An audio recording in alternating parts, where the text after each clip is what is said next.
Film industry में एक ऐसे इंसान हैं जिन्होंने अपनी भांजी से शादी कर ली थी।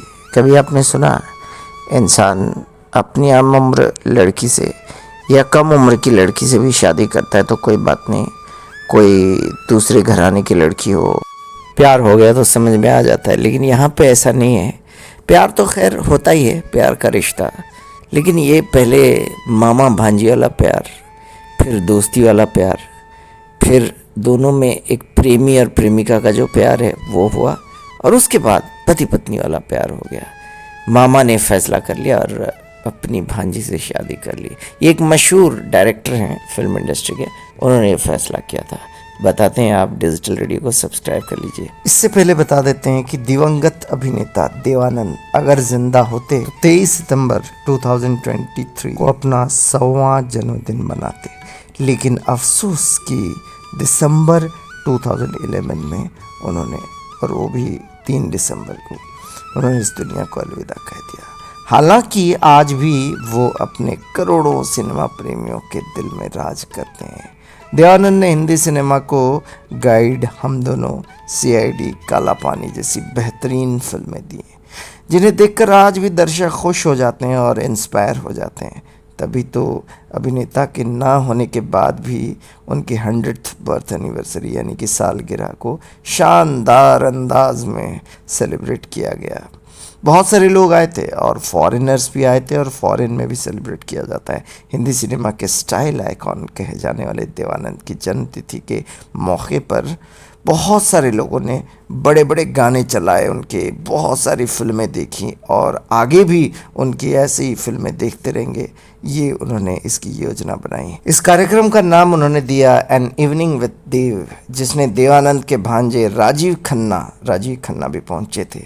यहाँ राजीव खन्ना ने देवानंद के अलावा उनके परिवार से भी जुड़े कुछ किस्से शेयर किए, जिनमें से एक किस्सा देवानंद के भाई और मशहूर फिल्म मेकर, डायरेक्टर, प्रोड्यूसर और एक एक्टर भी हैं, जी हाँ, जिन्होंने अपनी भांजी से शादी की थी।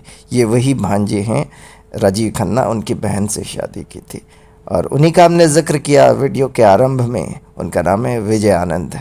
विजय आनंद से जुड़ा हुआ एक किस्सा। राजीव खन्ना ने बताया कि जब उनके मामा विजय आनंद ने अपनी ही भांजी से यानी कि उनकी बहन से शादी कर ली तो पूरे घर वाले हैरान रह गए थे। हैरान, परेशान, हैरत की बात है।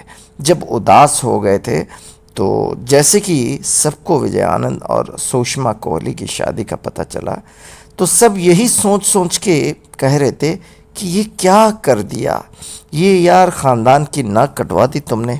राजीव खन्ना ने इस किस्से को याद करते हुए कहा कि ये सच है कि मेरी माँ के छोटे भाई विजय आनंद ने अपनी ही बहन की बेटी यानी अपनी भांजी से शादी कर ली थी। ये फैक्ट है, क्योंकि मोहब्बत हो गई थी। अरे भाई साहब, प्यार में सब कुछ जायज़ है, सब कुछ जायज़ है। शादी हो गई थी तो घर वालों के पास भी उसे स्वीकार करने के अलावा और कोई ऑप्शन नहीं था। Everything is fair in love and वार। युद्ध में और प्रेम में सब कुछ स्वीकारनीय है। खैर, घर वालों ने स्वीकार किया और मैं यानी कि राजीव खन्ना ने कहा कि मैं खुद भी ये स्वीकार करना चाहूँगा कि मैं उन्हें दीदी कहकर बुलाता था। ऑब्वियसली अपनी बहन को दीदी कह के ही पुकारेगा बंदा, तो मेरे लिए उन्हें मामी कहना मुश्किल हो गया था। लेकिन एक रोज़ उन्होंने मुझको टोका और कहा कि अब मैं तुम्हारी दीदी नहीं, मामी हूँ। बता, सुषमा कोहली ने प्राण त्याग कर लिया इसी साल। देवानंद जो हैं ये विजय आनंद के बड़े भाई हैं। जब वो मतलब थोड़े से बड़े हो गए थे, उनके कंधे पे खेल रहे थे। गोल्डी आनंद धीरे धीरे मुंबई आ गए, पढ़ाई करने लग गए और कॉलेज में ही ड्रामे करने लग गए थे। बहुत अच्छे राइटर बन गए और देवानंद के शरण में रह के डायरेक्टर भी बन गए। राइटिंग स्किल तो उनके अंदर थी। और देवानंद और गोल्डी आनंद दोनों की जोड़ी ज़बरदस्त थी। दोनों की थिंकिंग एकदम मैच करती थी। दोनों मिलके बड़ी फिल्में बनाते थे और सक्सेसफुल हो जाते थे।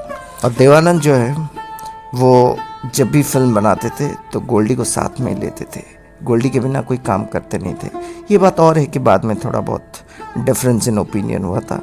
बहुत सारे लोग नहीं जानते हैं, मतलब बहुत सारे लोग ये समझते हैं कि 6 भाई बहन देवानंद के थे, लेकिन सच तो ये है कि अभिनेता के 9 भाई बहन थे देवानंद के, और उनका एक भांजा राजीव खन्ना है। ये उनका भी भांजा है और विजय आनंद का भी भांजा है। और विजय आनंद ने शुरुआती दौर में बहुत सारी प्रेम कहानियाँ हुई, लेकिन जब भांजी के साथ प्यार हो गया तो उसके बाद वो स्पिरिचुअलिटी में चले गए, पूना में एक आश्रम में।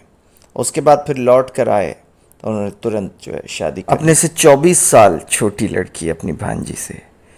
तेरे मेरे सपने 1978 में जब फ्लॉप हो गई तो विजय आनंद डिप्रेशन में चले गए और ओशो के आश्रम में, जैसे कि हमने कहा, पूना में चले गए थे। वहाँ पे पता नहीं क्या स्पिरिचुअलिटी, हालांकि वो तो स्पिरिचुअल इंसान थे और उस स्पिरिचुअलिटी उनके अंदर आ गई। तो उसके बाद आते ही उन्होंने एक स्पिरिचुअल लव के साथ उन्होंने सुषमा जी से शादी की और उनसे बच्चे जो है हुए। तो उनकी मैरिटल लाइफ भी, दोनों शादी का बहुत विरोध किया बहुत सारे लोगों ने, लेकिन उसके बावजूद भी दोनों बड़े खुश थे। फिल्म लाइन में इस तरह का रोमांस और सक्सेसफुल मैरिज बहुत ही पॉसिबल है, वेरी मच पॉसिबल है। 2004 में देवानंद साहब ने जब डेड बॉडी देखी विजय आनंद की तो बहुत रोए, फूट फूट कर रोए। विजय आनंद की मौत हो जाती है हार्ट अटैक से 2004 को, लेकिन मरने से पहले तीनों भाई एक हो गए थे और एक दूसरे के प्रति बहुत ज़्यादा इज्जत और प्यार था। और देवानंद साहब कभी लाइफ में ज़्यादा रोते नहीं हैं, लेकिन एक दफ़ा, ये कई दफ़े जो रोते हैं, बहुत ही कम दफ़ा, तो ये उनमें से एक दफ़ा है कि विजय आनंद को उनकी डेड बॉडी को देख के खूब रोए, लेकिन देवानंद साहब रुके नहीं, आगे बढ़ते गए। 1943 को देव साहब आए थे 20 साल की उम्र में, 30 रुपये लेके लाहौर से बम्बई तक, और बॉम्बे में स्ट्रगल करने के बाद 2 साल के बाद उनको हम एक हैं फिल्म में ब्रेक मिलता है और वहाँ से वो आगे बढ़ते जाते हैं, पीछे मुड़ के देखा नहीं। उसके बाद 7 दशक तक इंडस्ट्री में राज किया, ना केवल एक एक्टर के तौर पर बल्कि बतौर एक्टर, डायरेक्टर, प्रोड्यूसर, राइटर। इससे बड़ा इंस्पायरेशन क्या हो सकता है? और इस तरह की शादी करके भी कामयाब हो जाना विजय आनंद का, इससे बढ़कर क्या इंस्पायरेशन हो सकता है? इनकी ज़िंदगी के और भी कई अनकही और कही हुई पहलू हैं जिनके बारे में विस्तार से हम बताएंगे। आप हमारे चैनल के साथ जुड़े रहिए। डिजिटल रेडियो को प्लीज़ सब्सक्राइब कर दीजिए और आगे बढ़ाइए। ओम साई राम, जय साई राम।